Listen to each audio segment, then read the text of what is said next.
ಕೋ education 1600 ಹುಡುಗರಲ್ಲಿ 1600 ಹುಡುಗರಲ್ಲಿ 1000 ಹುಡುಗರು ಹೆಣ್ಣೂರು ಅದಾರೆ.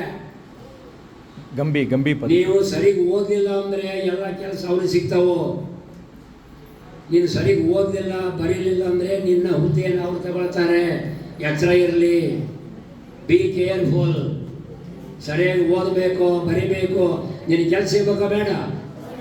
Police ಆಗ್ಬೇಕಾ ಬೇಡ? ಮೇಷ ಆಗ್ಬೇಕಾ ಬೇಡ? ಬರೀಬೇಕು, ಓದಬೇಕು.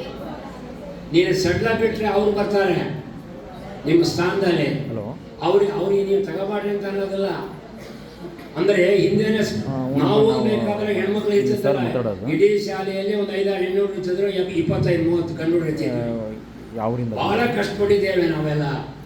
7-8 ಕಿಲೋಮೀಟರು ಚಪ್ಪಲಿ ಇಲ್ದಂಗ ನಡ್ಕೊಂಡು ಹೋಗಿ ಇಲ್ಲಿವರೆಗೆ ನೀರಿತ್ತು ಬಾಳದಲ್ಲಿ. ಒಂದರಿಂದ ಸ್ಟಾರ್ಟ್. ಕಷ್ಟಪಟ್ಟರೆ ಸಿಗೋದು. ನೋ ಪೇನ್ಸ್ ನೋ ಗೇನ್ಸ್ ಅಂತ ಇಂಗ್ಲೀಷ್ನಲ್ಲಿ.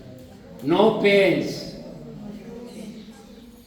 ಕಾಯಕವೇ ಕೈಲಾಸ ಅಂತ ಹೇಳಿದಾರಿಲ್ಲ, ಕೈ ಕೆಸರಾದರೆ ಬಾಯಿ ಮೊಸರು ಅಂತ ಹೇಳಿದಾರಿಲ್ಲ. ಹಾಗೆ ನೀವು ಸರಿಯಾಗಿ ಓದಲಿಲ್ಲ ನೋಡ್ರಿ. ಇಲ್ಲಿ 10ನೇ ಶತಮಾನದಲ್ಲಿ ಜೈನ ಧರ್ಮ ಕರ್ನಾಟಕದಲ್ಲಿ ಹೆಚ್ಚು ಬೆಳೀತೈತಿ. ಉದಾಹರಣೆಗೆ ರತ್ನತ್ರಯರು ಯಾರಂತ ಕೇಳ್ತಾರೆ ಪರೀಕ್ಷೆಗೆ. ಪಂಪ, ಪೊನ್ನ ಮತ್ತು ರನ್ನ. ಪಂಪ ಅಂತ ಕೇಳಿದ್ರೆ ಸೈಕಲ್ ಮಾಡಿ ಪಂಪ ಅನ್ರಿ ಅಂತ ಕೇಳಬಾರ್ದು. ಆದಿಕವಿ ಆರಂಕಸಿ ಬಿಟ್ಟಿಡಂ ದಿನವದಿನ ವನವಾಸಿ ದೇಶಮಂ ಅಂತಾನೆ. ಯಾರಾದರೂ ಬಂದು ನನ್ನ ತಲೆಯ ಮೇಲೆ ಸುತ್ತಿಗೆಯಿಂದ ಹೊಡೆದರೂ ಸಹ ನಾನು ಬನವಾಸಿಯನ್ನು ನೆನೆಸ್ತೇನೆ ಅಂದರೆ ಅಷ್ಟು ಅದ್ಭುತವಾಗಿರ್ತಕ್ಕಂಥದ್ದು ವನವಾಸಿ. ಎಲ್ಲಿದೆ ಅದು? ಭೂಮಿ ಮೇಲೆ ತಿಂತೀರ. ಬನವಾಸಿ ಕಾರವಾರ ಜಿಲ್ಲೆಯಲ್ಲಿದೆ, ಕದಂಬರ ರಾಜಧಾನಿ. ನಾನು ಮನುಷ್ಯನಾಗಿ ಹುಟ್ಟಿದ್ರೆ ಅಷ್ಟೇ ಹೋಯ್ತು. ಸುಖ ಆಗಿ, ಗಿಳಿಯಾಗಿ, ಪಕ್ಷಿಯಾಗಿ, ಮರಿದುಂಬಿಯಾಗಿ ಆದರೂ ಹುಡ್ತೇನೆ, ಬನವಾಸಿಯನ್ನು ನೆನೆಸ್ತೇನೆ ಅಂತಾನ ಅಣಿಗೇರೆಯ ಪಂಪ. ಅಲ್ಲ ಸರ್, ಅಣಿಗೇರೆಯ ಪಂಪ ಅದ್ಭುತನಾಗಿರ್ತಕ್ಕಂಥ ಜೈನ ಧರ್ಮದ ಅತೀತ. ಜೈನ ಧರ್ಮ ಆದಿಕವಿ ಅಂತ ಕರೀತಾರೆ. ಕವಿಗಳಲ್ಲೇ ಶ್ರೇಷ್ಠನಾದವನು ಆದಿಕವಿ. ಈ ಬಿಲಾಂಗ್ಸ್ ಟು ಜೈನ. ಇವರೆಲ್ಲ ಜೈನ ಧರ್ಮದವರೇ. ಪೊನ್ನ, ರನ್ನ ಹೆಚ್ಚು ಹೊಯ್ಸಳರು ಮತ್ತು ರಾಷ್ಟ್ರಕೂಟರು ಈ ಧರ್ಮವನ್ನು ಅನುಸರಿಸ್ತಾರೆ, ಈ ಧರ್ಮವನ್ನು ಕಾಪಾಡ್ತಾರೆ. ಈ ಧರ್ಮದಲ್ಲಿ ಶ್ವೇತಾಂಬರು, ದಿಗಂಬರ ಅಂತ ಹೇಳ್ತಾರೆ. ಈ ಧರ್ಮದ ಬಗ್ಗೆ ದಾಖಲೆಗಳು, ಅಂಗಗಳು ಅಂತ ಕರೀತಾರೆ.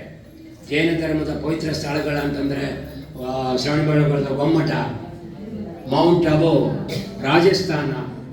ರಾಜಸ್ಥಾನ ಅಂದರೆ ರಾಜರ ನೆಲೆ. ಅದು ನಿಮಗೆ ಈಗಲೂ ಹೇಳ್ತೇನೆ, ರಾಜಸ್ಥಾನದಲ್ಲಿ ಕೆಲವು ಹಳ್ಳಿಗಳಲ್ಲಿ ಕೋಳಿಗಳು ಸಿಗೋದಿಲ್ಲ. ಕೋಳಿಗಳು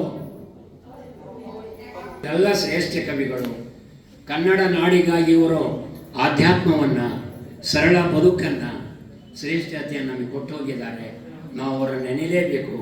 ಹೀಗಾಗಿ ಆಮೇಲೆ ಬರ್ತಾ ಬರ್ತಾ ಅಭಿನವ ಪಂಪ ಅಂತ ಕರೀತಾರೆ ನಾಗಚಂದ್ರನ. 10ನೇ ಶತಮಾನ, 11ನೇ ಶತಮಾನ, 12ನೇ ಶತಮಾನ ಅಂದರೆ ಶ್ರೇಷ್ಠವಾದ ಕಾಲ. ಕನ್ನಡ ಸಾಹಿತ್ಯದ ಶ್ರೇಷ್ಠ ಕಾಲ ಈ 3 ಕವಿಗಳಾಗಿ ಹೋಗಿರ್ತಕ್ಕಂಥ ಕಾಲ. ರತ್ನತ್ರಯರು ಕನ್ನಡ ಭಾಷೆಯನ್ನು ಅಷ್ಟು ಬೆಳೆಸಿದ್ದಾರೆ ಚಂಪು ಕಾವ್ಯಲ್ಲಿ. ಮತ್ತು ಇಲ್ಲಿ ನಮ್ಮ ಅಡಗಲಿ ಹಟ್ಪಳ್ಳಿಯಲ್ಲಿ ಜೈನ ಧರ್ಮದ ಇದ್ರೇನ್ರಿ ಹಿಂದೆ. ಎಸ್, ಕೋಗಳಿ ಜೈನ ಧರ್ಮದ ನೆಲೆಯಾಗಿತ್ತು. ಕೋಗಳಿ, ಸೋಗಿ, ಅಲ್ಬೂರು, ಅದ್ಯಾವುದೋ